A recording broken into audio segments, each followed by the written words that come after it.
On s'aperçoit que finalement, le statut de ceux qui s'engagent, par exemple des militants politiques dans les partis, est un statut qui est assez dévalorisé dans notre société. Le statut de syndicaliste est dévalorisé. Si on regarde un petit peu les discours médiatiques autour de ce type d'engagement, rien n'est fait pour donner envie finalement de faire comme eux d'un certain point de vue. Il n'y a pas de valorisation symbolique de l'engagement. Il ne faut pas s'étonner, effectivement, que ça devienne une forme de sacerdoce. Moi, je pense toujours aux militants. Être militant partisan d'un parti aujourd'hui, vous ne cherchez pas à être élu et donc à faire carrière politique, c'est un chemin de croix. Grosso modo, vous êtes mal vu dans des tas de milieux sociaux.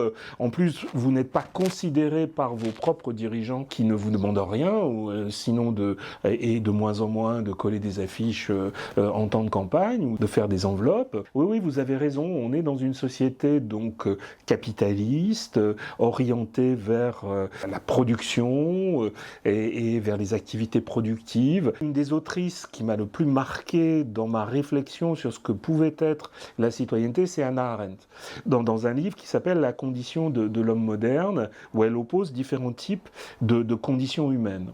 Et en fait, la condition politique, ce qu'elle appelle la condition politique, qui renvoie à notre idée de la citoyenneté, elle montre qu'elle était considérée comme la plus haute des conditions sous l'Antiquité, notamment à Athènes évidemment, où en fait, d'un certain point de vue, elle vous transformait, elle vous améliorait, elle était vue comme quasiment une fin en soi. Bon.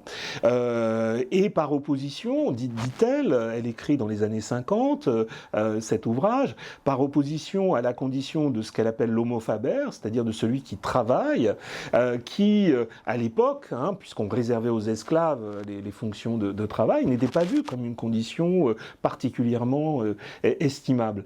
Et aujourd'hui, il faut retrouver l'idée selon laquelle participer au collectif, entrer dans des formes d'action collective ou dans des formes de participation, c'est aussi porteur de joie. Ça, c'est rarement, en tout cas dans un pays comme le nôtre, il n'y a pas d'association entre l'engagement et le plaisir. Et la joie, c'est plutôt quelque chose qui est vécu comme... Alors que c'est pas vrai.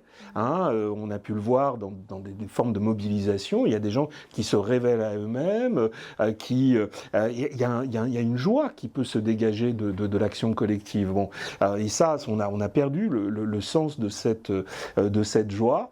Ça peut être aussi porteur de transformation individuelle. Ce que dit Hannah Arendt, c'est qu'on ne sait vraiment qui l'on est qu'à partir du moment où on se confronte au regard des autres, on exprime nos différences les uns par rapport aux autres. Et là, on grandit d'un certain point de vue dans l'engagement. L'engagement est surtout perçu comme un sacrifice d'un certain point de vue, et les conditions dans lesquelles on est contraint de s'engager aujourd'hui, il y a aussi une certaine forme de répression de l'engagement aussi, de certains types d'engagement.